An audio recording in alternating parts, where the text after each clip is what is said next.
শুভ রাত যাত্রা to all of you. স্নান করে লাঞ্চ করার পরে বিকেলবেলা আমি আর দিদি মিলে কফি খেলাম আর পাঁপড় ভাজাও খেয়েছি।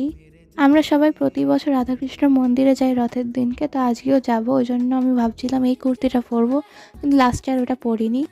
এখন আমরা এসেছি গলির বাড়িতে, ও রথের লাইটটা ঠিক করছে আর এমনি এখানে খেলছে। তারপর বাইরে একবার বৃষ্টি পড়ছে একবার পড়ছে না, এরম হচ্ছিল। তো আমরা কিছুক্ষণ বসে ওয়েট করলাম, বৃষ্টি কমলো, তারপর আমরা বেরোলাম। এটা হচ্ছে আমাদের পুচকি রথ। তারপর আমরা বেরিয়ে পড়লাম, সবাই এক এক করে রথ টানলো। এটা যার রথ সে তো টানতেই চাইছিল না, ও বাড়িতে টানছিল কিন্তু রাস্তায় বেরিয়ে আর টানলোই না। তারপর দাদাভাইও টানলো।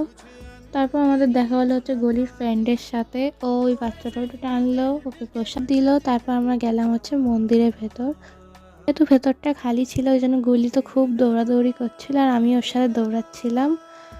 আর কেন কেউ খেয়াল রাখতে হবে। আর এটা হচ্ছে রাধাকৃষ্ণ মন্দিরটা, আর এটা হচ্ছে জগন্নাথ, এখানে পুজো হয়েছিল। আর এটা হচ্ছে পুজোর প্রসাদ। তারপর আমি হাঁপিয়ে হুপিয়ে বেরিয়ে আমরা সবাই খেলাম আইসক্রিম। এখন এটা আমাদের ট্র্যাডিশনই হয়ে গেছে। তবে আইসক্রিমের পর ফুচকাও খেয়েছিলাম, মানে আমি খাইনি, ওরা খেয়েছিল। আর এখানে মাও চলে এসছে, এটা খাচ্ছে ফুচকা। আর এখন আমরা যাব হচ্ছে বাড়িতে।